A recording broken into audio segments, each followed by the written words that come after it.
It was me and him against the world. It were times when I felt like he was the only person who truly had my back. And yet at the same time, he was the person who was trying to destroy me. It was very confusing and conflicting. I am a survivor. Surviving means so many different things because, you know, I have people that would say, well, why didn't you stand up for yourself? Or why didn't you fight for yourself? Or why didn't you leave? Or why didn't you this? Or why? It's so easy to blame the victim if you don't really know or if you haven't been in that situation before. And I did all those things. I defended myself. I got a very wicked tongue. And people who have crossed me can tell you that. I can leave a really nasty taste in your mouth, and you know, I can really break you down with my words. I mean, when I say break you down, I mean for days or weeks afterwards. Every time you look in the mirror, it'd be hard for you to look at your own reflection. I could be brutal, and that's not something that I'm proud of. But you know, when he was coming at me, best believe I was tearing him down because I had to defend myself. And I was just sitting around just being picked on. So I think there's this like notion that if you are a victim, that somebody is just doing these things to you and you're not reacting. That's not the case. Most survivors have to survive the situation. And sometimes you have to speak up. Sometimes you have to fight back, whether that's verbally or physically. Sometimes you got to run. Sometimes you got to hide. Sometimes, I mean, you get to be skilled at learning how to assess situations, your danger level, and what do you need to do. And it's kind of crazy that, excuse me, I'm doing this with my phone. It's kind of crazy that that was normal. Like for me, it was craziness, but it didn't feel like, oh my gosh, this is so abnormal that I'm trying to, you know, determine his moods and I'm trying to navigate through them. I was just doing it. It's not like I sat down and was assessing it. It was just like, okay, this is how I have to react. You know, this is what I need to do.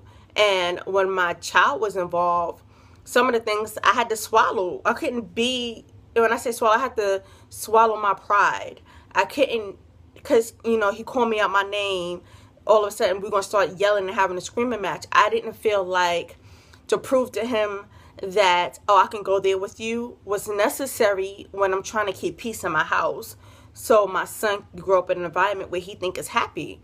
For me, keeping up that facade for him was more important than me proving to my batterer that you're not going to just verbally attack me whenever you feel a need to vent because you're having a bad day or whatsoever. That's why with some of the sexual abuse, it was just like, okay, so this act or what's going on will last a couple of minutes. Is it worth making into a fight and an argument or this bad tension that could last for hours or days or weeks or whatever?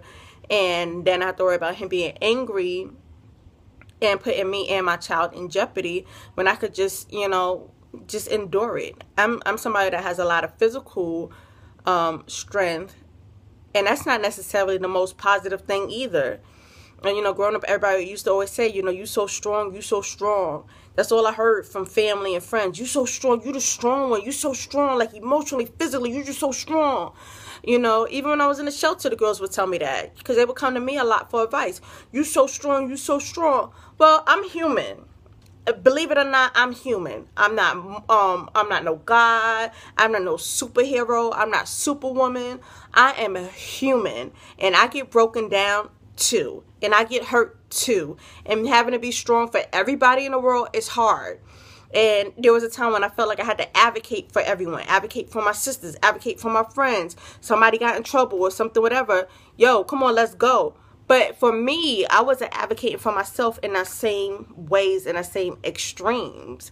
And mainly because I was drained. I was tired. I was mentally fatigued. I was feeling broken. I was confused. I had no idea how it got to that point because it was gradual. Everything that I saw on TV and movies or heard people talk about when it came to domestic abuse or violence, It was all physical abuse. You know, so for me, how do I know I'm in a domestic violence situation and it's not physical? It hadn't gotten to that point. All I know is it felt wrong. And I didn't have an example of what a healthy relationship was. Nobody sat me down, even when I did health studies in school, and said, this is a healthy relationship and this isn't healthy. This is when you should stay and fight it out and argue, and this is normal, fighting with a couple or whatever. And this right here is when you need to try to get someplace safe. Like, I didn't have that. I had nobody sit down and tell me that. I didn't have these examples other than like watching Bill Cosby, watching the Cosby Show, and I didn't know too many doctors and lawyers walking around, you know, living in fancy brownstones. So, you know, I didn't feel like their example was one that was realistic for me as far as a relationship or a family dynamic. So to blame the victim, I think, is wrong. And a lot of the things that